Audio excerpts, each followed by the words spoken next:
dito tayo sa airlines. Tapos na tayo. Pwede tayo mag-inquire ng round trip. Okay. Mag-ano tayo sa one way. Cebu naman tayo. Cebu. Cebu to Manila.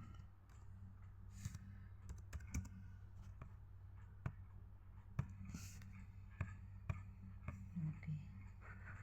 So, ang ating maghanap tayo ng maliit. Dito tayo sa July.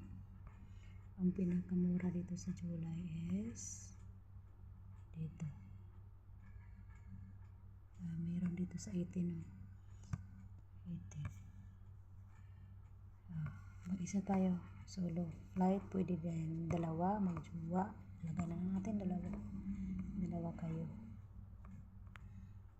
So, walang bata. 0 tayo. Kayo lang magjuwa. Magpakasyon. Okay. So, dito tayo. Dalawa po ha. So, ang pinakamura dito is Cebu Pacific. I-click natin to. Click. Na-click na ba yun? So, ayan. Hintay lang tayo. Loading.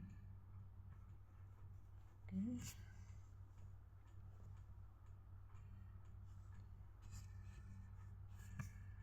Meron tayong hindi Pacific. Meron din Air Asia.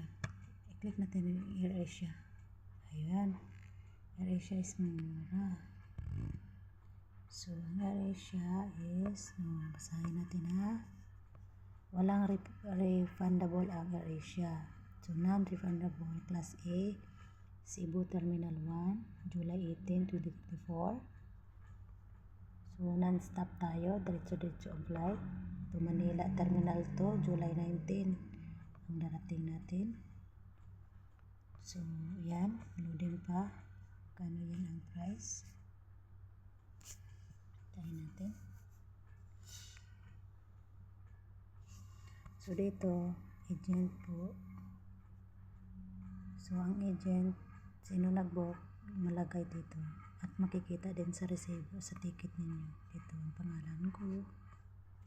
Tapos, dito, contact, agent, pangalan ko. Tapos sa baba, ang sa inyo,